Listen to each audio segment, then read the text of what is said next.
A portion of today's episode is brought to you by the Google Pixel 3. Miles Tails Prower is supposed to be an unmatched engineering genius. The guy has an IQ of 300, he's a skilled mechanic, and apparently has... I've built a TV out of paper clips. Yeah. And reprogrammed a supercomputer using dishwashing detergent and a toothpick. Basically, he can do anything. Well, anything except fly. Bro, mayday, mayday!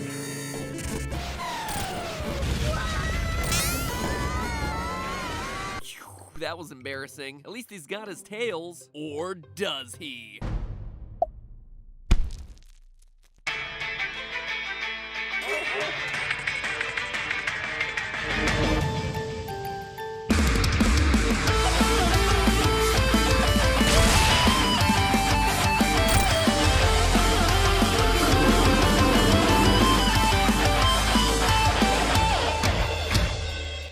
Internet, welcome to Game Theory, where today we're rolling around at the speed of a relatively slow tractor trailer. 3 months ago, I said I wouldn't be doing another Sonic physics video until 20 million subscribers, but man, with everyone talking about that new real-life Sonic movie, and how could they not be? I mean, look at those legs. Like, really, look at them. Ugh.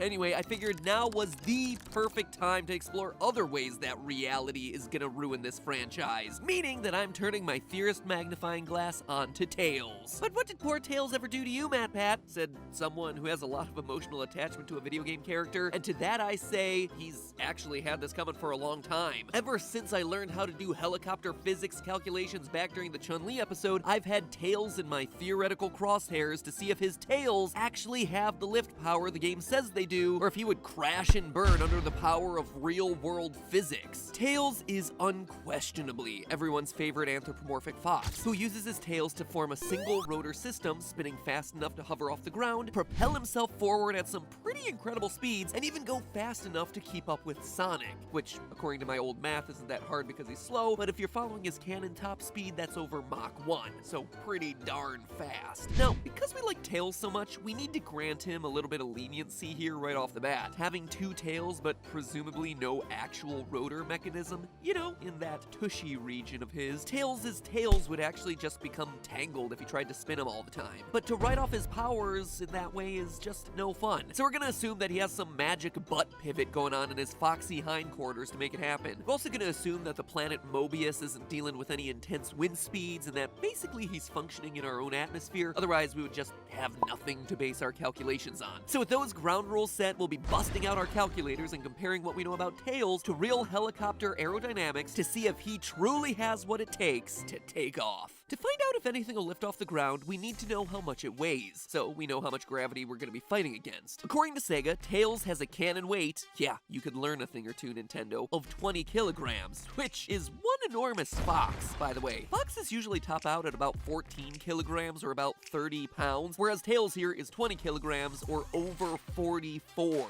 pounds, the weight of an average 6-year-old. So already, Tails' chunky frame ain't gonna be helping out his liftoff because Tails would have to generate 196.2 newtons of force to enter a stable hover. The next important factor is the length and width of each tail. And when you detach and measure the size of his fully extended tail against his body, we can see that each tail is equivalent to his cannon height of 0.8 meters. We can also measure that the width is 0.26 meters, but these measurements aren't the same for all Sonic games, because of course they're not. The math is never that easy. So here again we have a measurement for classic Tails and another one for modern Tails, where original Tails' tails extend to the ends of his body, and modern Tails' tails extend past his body, giving him a larger propeller length and thereby making it easier to generate lift.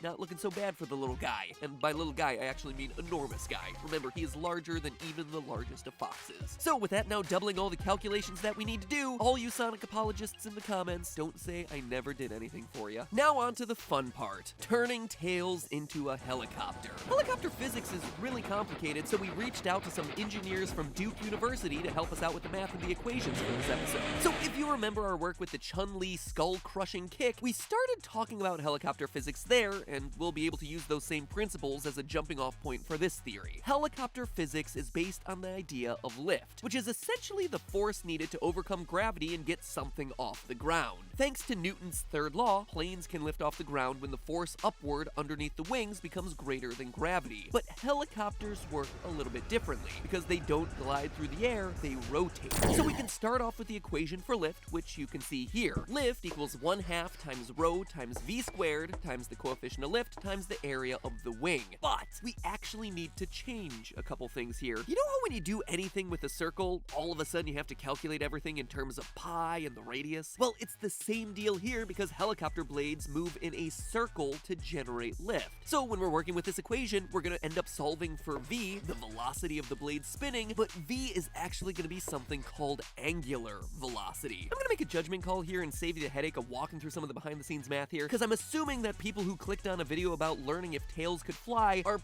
probably not super invested in deriving an equation for radians. But if you are one of those people and you are interested in the details, well, I have a link to this type of math down in the description that you are more than welcome to check out. Look at me, citing my sources. Truly, I am a changed man. Actually, that's not true. My sources technically were Duke University mathematicians that I could talk about this in real time, but here is a source that you can use that vaguely approximates some of the conversations that I had with them. So we can now use our equation for lift and plug in all the stuff we know, which is surprisingly a lot. The lift equals Tails' weight. Remember, that is the force that we need to overcome, which is just his mass times gravity, or 20 kilograms times gravity at 9.81 meters per second squared. The area of the wing in meters we just replace with the area of his tails in meters. And this is specifically referring to the actual area of his tail, not the circles that they create when they're spinning in air, which in our case is 0.208 meters squared in classic Sonic and 0.416 meters squared in modern Sonic. And rho is the density of air at sea level, which is a constant 1.225. It's actually surprisingly simple. You always see these things in equations and you're like, oh, that's a really intimidating Greek letter. How am I ever going to solve for that one? But 9 times out of 10, it's just like, look it up online and just plug it in. The only thing we don't officially know is the coefficient of lift, which is extraordinarily difficult to calculate when you're dealing with things that shouldn't technically be used to fly. So I'm just going to give it a similar estimate to what we did with our Chun-Li calculations, 0.2. Just for reference, that's a very low coefficient because, to be fair, a live fox, similar to a pair of female legs, would not make for an efficient or aerodynamic helicopter. From this point, we can just plug and chug our way through this equation, and we get ourselves an answer in the form of radians, which, again, circles. Luckily, radians can be easily converted to miles per hour, which tells us how fast the tails need to spin to get tails to hover off the ground, which is 337 miles per hour for classic tails and 240.5 miles per hour for modern tails. Oh boy, that is one fast fox. Or at least his butt is fast. Anyway, it's surprisingly typical for a fox-sized helicopter. Our rotating tail speeds equate to 1,343.4 revolutions per minute, 1,000 revolutions per minute for modern tails, and 3,630 revolutions per minute for classic tails, which actually matches with drones that fly using very similar rotor mechanisms like mini helicopters. Big helicopters with massive blades might have a typical RPM of 400 revolutions per minute, but the smaller the blades, the faster you have to spin those blades to fly, which is why heavy lift drones, similar to the weight of tails, actually have a RPM of 1,000 or more, just like our foxy little friend here. This one, for instance, goes up to 6,300 rotations per minute. So yeah, biologically speaking, a fox with 2 tails that are permanently attached to his butt with no rotor system trying to make 1,343 revolutions per minute of those tails, it ain't gonna happen. It is physically impossible. But if you assume that Tails does function like a helicopter, and you compare him to other similarly sized helicopters, the math makes perfect sense. His calculations aren't totally ludicrous. I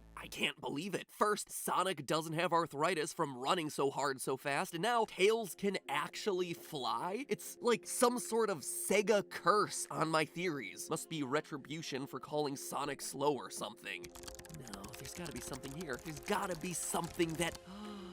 not so fast. Take a look at this picture of Tails, and now take a look at this picture of an actual helicopter. You notice something off?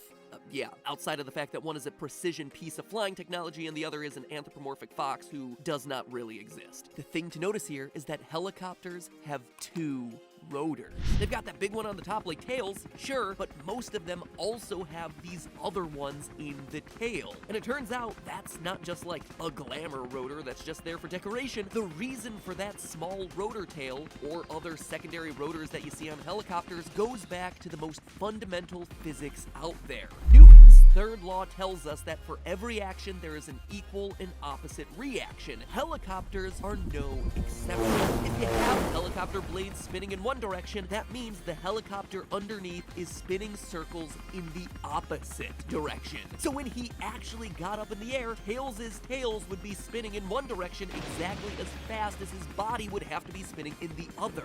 Single rotor helicopters avoid this problem in the real world with tail rotors, these small blades on the tail that spin in the opposing direction to the top blade, specifically to counteract the forces that are making the helicopter want to spin itself into oblivion. Without those tail rotors, the helicopter is completely unflyable. It just becomes the world's most intense egg beater ride ever. In fact, all functioning helicopters have to have two rotors somewhere on them, specifically because of this problem. Even drones have an even number of rotors on them that are spinning in opposite directions for greater control and stability. Without any sort of counter rotor system to keep him steady, Tails isn't just not going to be able to keep up with Sonic, he is spinning completely out of control. So in the most ironic twist of this whole theory, it looks like the thing Tails is missing is, you got it, yet another set of tails. Oh sure, all the math proves that he could absolutely fly, or at least make it off the ground in a basic hovery sort of way, but once he was up in the air, he'd have no control over his directionality because the thing that gives helicopters their ability to actually go anywhere isn't the blades on top, it's the blades in the tail. If Tails could design himself a tail rotor assembly to wear while he flew, like say on his foot or something, he could technically have a chance, but as he's currently biologically structured now, Tails, just like every other fox, is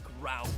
Done in by physics yet again. But hey, that's just a theory. A game theory. Thanks for watching. Sure, the math may not have added up for our two-tailed friend, but you know what it does add up for? Our sponsor for this part of today's episode, Google's Pixel 3 phone, which, in addition to being an incredible smartphone, is also, without question, the single best camera that I own. And because of what we do for a living, we own a lot of cameras. Way too many cameras, in fact. So saying that a phone is our best camera is pretty high praise. Let me explain. Say, hypothetically, you're a blue hedgehog who was born in the 90s and who runs around at the speed of sound, but you still want to show the world that you're hip and cool. Well, first order of business, don't make a live-action movie about your exploits. You're just gonna get a lot of hate for that sort of thing. But what you can do is get that online photo profile up to snuff. Enter the Pixel 3's camera. Most cameras that try to capture you mid-run will literally turn you into the blue blur, but not the Pixel 3. The phone's motion autofocus tracks a subject while they're moving, ensuring that you're getting the best selfie on the go, even when you're really on the go. And that's not all. Let's talk Top Shot. Every time you press the shutter button, the phone's camera is smart enough to capture 15 separate frames, and the AI in the phone actually recognizes which one is the best, literally offering you the top shot. Closed eyes, no smile, no more. Your eyes are open and your smile is wide every single time. Unless, of course, you're my grandmother who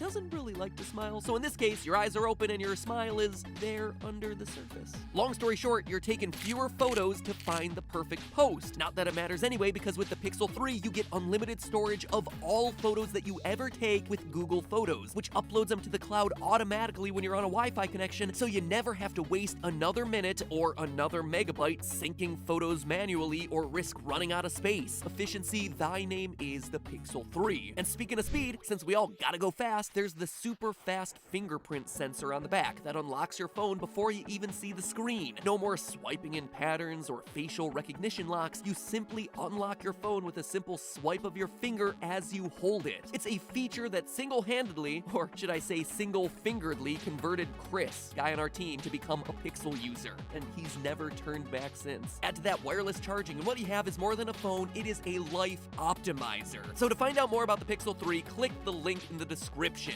Hashtag Team Pixel. Now, if you'll excuse me, I need to go figure out what next week's game theory is on because I'm not 100% sure. Red Dead Redemption, maybe? I have a lot of theories on Red Dead. Red Dead.